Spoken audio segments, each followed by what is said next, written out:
Guys, it's Luke with GingerBread Man Running Company, and we're here with a special edition of our shoe reviews.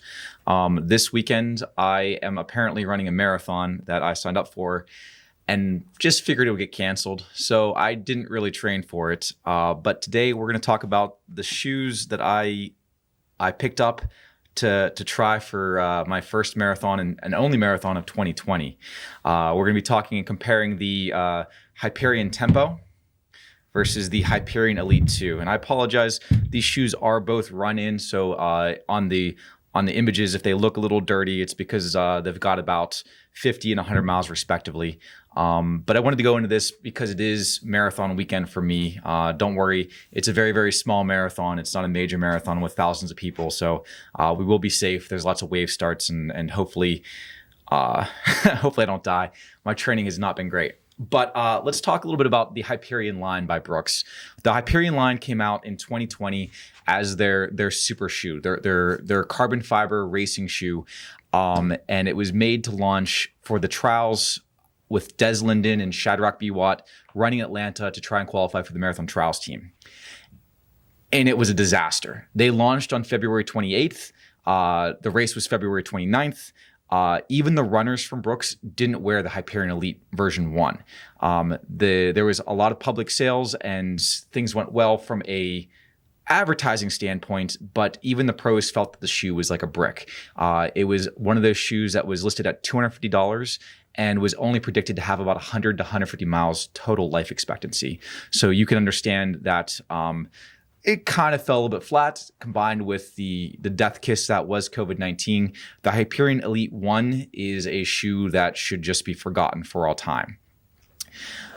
The spin-off shoe of that one, the Hyperion Tempo, this guy came out at the same time, and it has actually done pretty well. It has a much better foam than what the one did, and we'll talk about all that in a second. But this guy was the little brother to the Hyperion Elite, and it has a nice place and it has stayed true. So even though Brooks has abandoned the Hyperion Elite 1, these guys still carried through. And then literally in September, 6 months later, they came out with the Hyperion Elite 2. So that's what we're talking about today, is the version 2. And the big story between both of these is the foam. In the version 1, they used a foam called DNA 0, which was a little bit lighter weight than the current foam that you see in both of these guys. The Hyperion 1 used the DNA 0. It was a brick. It didn't feel cushioned. It was super lightweight, but Brooks forgot that there's more to a shoe than just being lightweight. The other part of the shoe is you have to be comfortable throughout the entire thing. Go ahead. So whenever they made the Hyperion Elite 2, they took the foam that they had originally used in the Tempos and brought it over into their Elite racing shoe. It's called DNA Flash. It is more durable. Instead of getting 1 to 150 miles, you're now getting up to 400 miles. It's not as lightweight, so the shoe does go up to 7.5 ounces. So it adds about, almost a half an ounce onto the weight of the shoe. But it is a much softer ride, and it's a lot more durable. The price stays the same at $250, but you're going to get much more mileage at a much more comfortable foam. And again, I think that's the main story. Is the reason the one didn't do so well is it's the foam just wasn't up to stuff. They keep the carbon fiber plate in the Tempo. Sorry, not the Tempo. In the Elite, so the Elite 2 still has the carbon fiber plate. It still has a nice upper. It's very, very sleek. It fits your foot nicely. The laces have some elasticity in them, and it tightens down pretty nicely. All in all, the shoe is great, except it's not. The shoe actually is kind of miserable because it's got a horrible collar around the shoe up here. I wear socks when I run. I wear, the ones that have the collar in the back with the tab that protects my heel. And I don't know if you guys can see it, and maybe we'll have to put a picture superimposed here.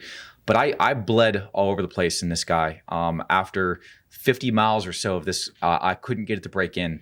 The upper is real nice through here, and when it gets back to the heel collar or the heel cup, it's got a real stiff plastic weld that as it comes around here, it doesn't give it all. And this just bites into the back of your ankle, and it literally bites into the back of your ankle. I bled twice on a a 16-mile run and an 18-mile run. And that's after having tried to break in the shoe with a couple 5 and 6 milers. So unfortunately, that guy was pretty miserable. And these aren't like the typical blisters you get from just a little bit of friction. This is literally like I'm being cut across my Achilles. So that was a huge disappointment there.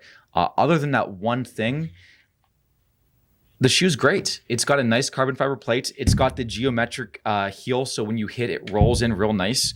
You can hit top speeds and feel like you're cruising at an easy pace, but it's not worth it, because then the next 7 days after your run, you're trying to heal up and putting Neosporin on the back of your ankle.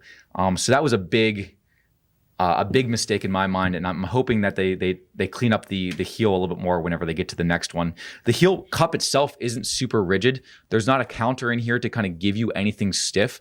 It's just a plastic weld that they didn't protect well enough. The softer suede material, as it comes up, it gets real stiff as it comes across there. Comparatively speaking, the Tempo has a little bit more padding back here. I still had the same issue with it to an extent, and trust me, guys, I know what you're thinking. It's just you're thinking that I always get blisters and this is something that happens with every pair of shoes I run in. It's not. It was just this line happened to come up, and each model tended to kind of bit me a little bit in the ankle. This one was less so, and it wasn't as bad.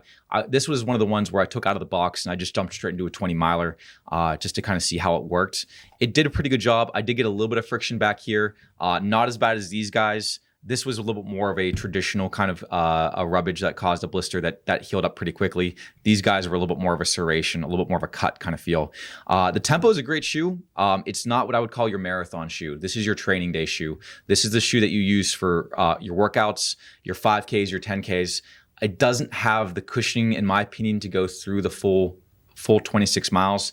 The weight on it is down around that 7.2, 7.1 ounces. So it's a nice lightweight shoe. It's got a nice upper through here. One point of note that a lot of people have been asking about is, no, there is not a plate of any kind inside the Tempo. I know when we talked about Saucony's shoe, the Endorphin Pro versus the Endorphin Speed, the Speed still had a composite plate. This guy is non-plated, and that gives you a little bit more of a natural kind of running shoe fit for your everyday training guy. Durability-wise, this will still get you to the 400 miles. It's not super cushioned, so again, this is not your workhorse shoe. This is your up-tempo shoe, hence the name Hyperion Tempo. But both these guys come in $250, $150, a lot more of a friendlier price point for the person that's not looking to spend that ton of money. I don't know that I would say that I would recommend using these guys for the full marathon distance, but for that, hour distance, we're going for like a 10K up to a half marathon. I think these guys would do pretty well before your body starts to feel the pounding in the later mileage. Other than that, as far as what am I going to do, I'll show you.